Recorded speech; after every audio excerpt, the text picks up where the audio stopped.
ચાલો બાળકો, હવે આજે આપણે હિન્દીમાં શબ્દોના અર્થ તમને હું ભણાવીશ.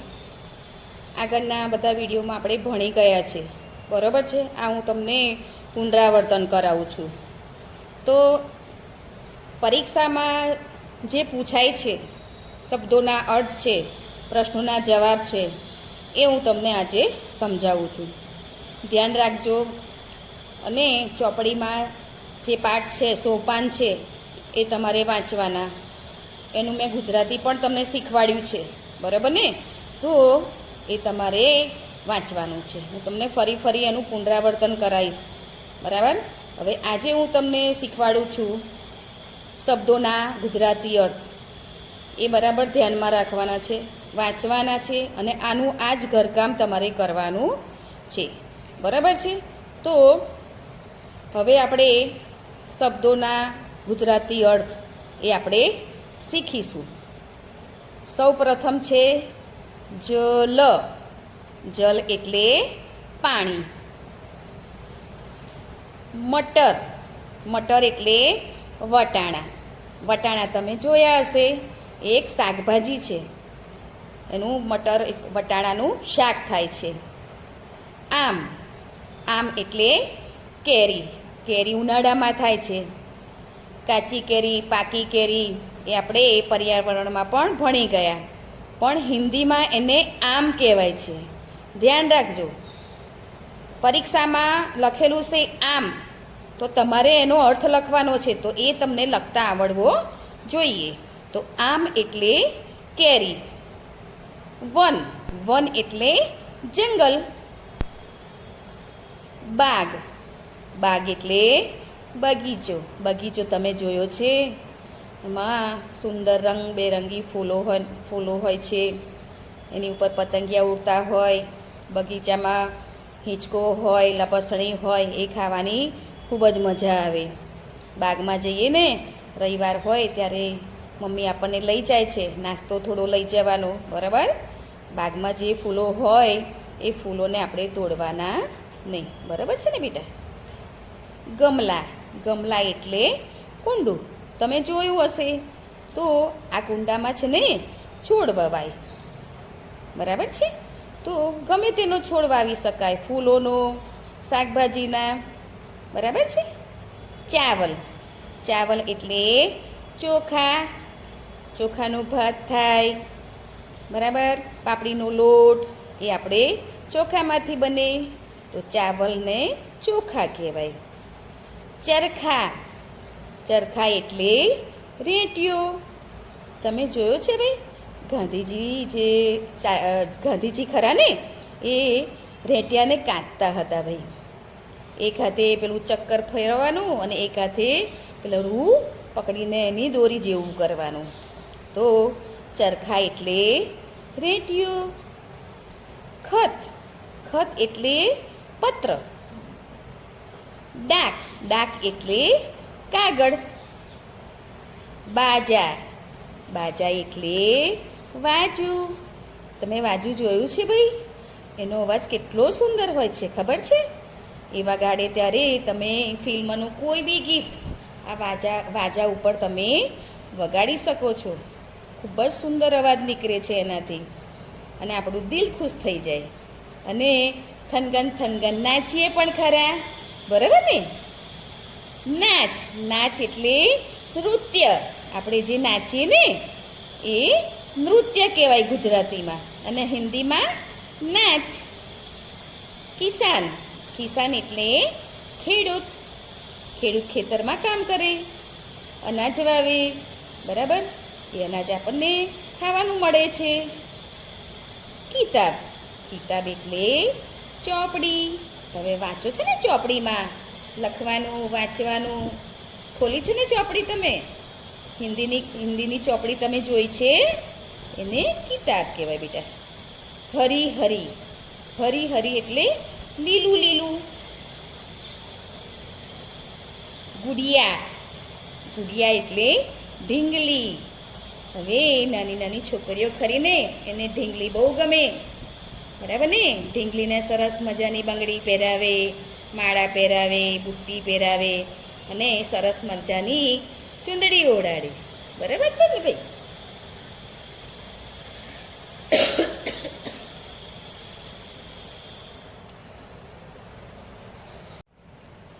ચાલો આગળ. પાઠશાલા. શું છે? પાઠશાલા. પાઠશાલાનો અર્થ છે નિશાળ અથવા શાળા. હવે આપણે તો નિશાળ ચાલુ નથી, બરાબર ને બેટા? પણ ભણજો બકા. હવે થોડા સમયમાં કદાચ આપણને પરવાનગી આપે કે તમારી સ્કૂલ ચાલુ કરો, તો આપણને લખતા વાંચતા આવડવું જોઈએ. અને તમને જે ઘરકામ આપીએ છીએ ને એ ઘરકામ નોટમાં કરવાનું છે. એના માર્ક્સ મૂકાશે બેટા. એટલે ના કર્યું હોય ને ઘરકામ તો કરી દેજો. તો પાઠશાલા. પાઠશાલા એટલે નિશાળ, શાળા. પછી છે બનિયા. બનિયા એટલે વાણિયો. પછી ગિલાસ. ગિલાસ એટલે પ્યાલો. તમે એનાથી પાણી પીવો છો ને ભાઈ? બરાબર? હાથ ધોઈને પાણી પીવાનું. હાથ ધોઈને ગ્લાસ આપણે પકડવાનું. શિર. શિર એટલે માથું. બિલ. બિલ એટલે દર. જુઓ, હવે આ જે બિલ છે ને, દર છે ને, એ દર બનાવીને રહે. આ એક ઘર છે. દર મતલબ ઘર. ઉંદર છે ને એ ખોદી અને એનું રહેવાનું બનાવે. એને બિલ કહેવાય. હિન્દીમાં એને શું કહેવાય? બિલ. રહેવાનું ઘર. ઉંદર અને સાપ પણ બિલમાં રહે, દરમાં રહે. બરાબર? ચીડિયા. ચીડિયા એટલે ચકલી. તમે ચકલી જોઈ છે ભાઈ? બહુ જ નાની હોય અને ચી ચી ચી ચી બોલે. ગાના. ગાના એટલે ગીત. લીક એટલે લખ. કકડી. કકડી એટલે કાકડી. ધ્યાન રાખજો. ઈમલી. ઈમલી એટલે આંબલી. આંબલી બહુ ખટ્ટી હોય. બરાબર? દાળમાં નાખવાની, એની ચટણી બનાવવાની. ઘરી ખજૂર આંબલીની ચટણી બનાવે છે ને સમોસામાં, પછી પાણીપુરીમાં ચટણી બનાવે આંબલી નાખીને. અને એ ઝાડ પર થાય. અને આ જે ઈમલી છે ને, આંબલીમાંથી એનું જે અંદર બીયો હોય ને એને ચચુકો કહેવાય. અને એ ચચુકો ખરો ને આપણે શેકીને ખવાય. તો ઈમલી. તિતલી. તિતલી એટલે પતંગિયું. હવે જુઓ, આપણે પરીક્ષાના પેપરમાં તમે તિતલીનો અર્થ કેવો લખ્યો છે? અમુક છોકરાએ ખોટો લખ્યો છે. તિતલી એટલે ચકલી લખ્યું છે. તો તિતલી એટલે ચકલી ના થાય, પતંગિયું થાય. અને એ પતંગિયા કેટલા સુંદર હોય છે. રંગબેરંગી પતંગિયા. તમે બાગમાં જાઓ ને તો ધીમે રહીને શાંતિથી બેસીને જોવાનું, અવાજ નહીં કરવાનો. પતંગિયું હોય ને એ ત્યાં આગળ તમે બેસીને જોશો ને તો એટલા ઘણા સુંદર રંગો હોય એની પાંખોમાં. તમે જોઈને નવાઈ લાગે કે ભગવાને કેવું બનાવ્યું છે આ પતંગિયું. બરાબર ને? આપણે શિશુ વિહારમાં પતંગિયાનું પણ ગીત હતું, હે ને? રંગીલા રંગીલા રંગીલા પતંગિયા, આહા હા, ઓહો હો પતંગિયા. એ ગીત હતું ને બેટા? તો હવે બીજલી. બીજલી એટલે વીજળી. ચોમાસાના દિવસો છે ને, વરસાદ પડે ને ત્યારે આકાશમાં વીજળી થાય છે ને ઝબક ઝબક ઝબક દેખાય. બરાબર ને? મટકી. મટકી એટલે માટલી. પહાડ. પહાડ એટલે પર્વત. પર્વત અથવા ડુંગર. પછી ઉજાલા. ઉજાલા એટલે અજવાળું. ચુનરી. ચુનરી એટલે ચૂંદડી અથવા ઓઢણી. હવે નાની નાની છોકરીઓ છે ને, નાની નાની ઢીંગલીને ચૂંદડી પહેરાવે, ઓઢણી પહેરાવે. બરાબર ને? બઢિયા. બઢિયા એટલે સુંદર. હવે છે પ્રશ્નોના જવાબ. પાઠ આપણે જે છે સોપાન છે હિન્દીમાં, તો એના આપણે પ્રશ્નોના જવાબ મેં તમને હું શીખવાડવાની છું. ધ્યાનથી જોજો અને લખતી વખતે ભૂલ ના થાય એનું ધ્યાન રાખવાનું છે. પહેલો પ્રશ્ન છે, કલા કે ઘર કોણ આયા? કલા કે ઘર કોણ આયા ભાઈ? તો જવાબ છે કલા કે ઘર મામા આયા. પેપરમાં પ્રશ્નોના જવાબ તમે અમુક સાચા લખ્યા નથી, એક શબ્દમાં જે જવાબ માગેલા ને એ તમે થોડું ચોપડીમાં જોયું હોય ને તો સાચું પડે. બરાબર છે. પ્રશ્ન બીજો, મામા ક્યાં લાયા? જવાબ છે મામા બાજા લાયા. બાજા એટલે વાજુ. મામા બાજા લાયા. ત્રીજો પ્રશ્ન છે, કલા બાજા બજા કર ક્યાં કરને લગી? જવાબ, કલા બાજા બજા કર નાચ કરને લગી. બરાબર, વાજુ વાગે ને તો નાચવાનું મન થાય, એટલે કલા ક્યાં કરને લગી? તો નાચ કરને લગી. બરાબર છે? તમને ગમે છે ને ભાઈ? ચાલો આગળ. પ્રશ્ન 4, રવિ ક્યાં લાયા? તો રવિ ડાક લાયા. પ્રશ્ન 5, બીમલ કહા ગયા? જવાબ, બીમલ पाठशाला गया. राम ने किसका पाठ पढ़ा? तो राम ने चिड़िया का पाठ पढ़ा. 7, गाय हर दिन कहाँ जाती थी? तो गाय हर दिन पहाड़ पर जाती थी. 8, गाय पहाड़ पर क्यों जाती थी? तो गाय पहाड़ पर हरी हरी घास चरने जाती थी. आगळ, सीता किसकी पुत्री थी? तो सीता जनक की पुत्री थी. मामी क्या लाई? मामी गुड़िया लाई. गुड़िया कौन सी चाल चलती थी?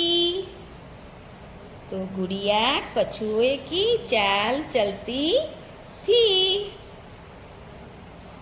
गुड़िया कैसे नाचती थी? जवाब छे गुड़िया झुक झुक कर नाचती थी. 13, गुड़िया का जीवन कैसा था?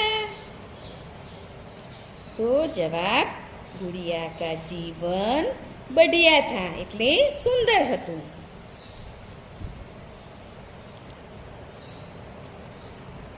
सूरज क्या बिखेरता है? तो सूरज धूप बिखेरता है. તમે પેપરમાં લખ્યું છે ને બકા, ધૂપની જગ્યાએ રોશની ઉજાલા, તો એ સાચું છે. હા બેટા. આગળ, बालू डमरू कैसे बजाता है? तो बालू डम डम डमरू बजाता है. भालू कैसा नाच दिखाता है?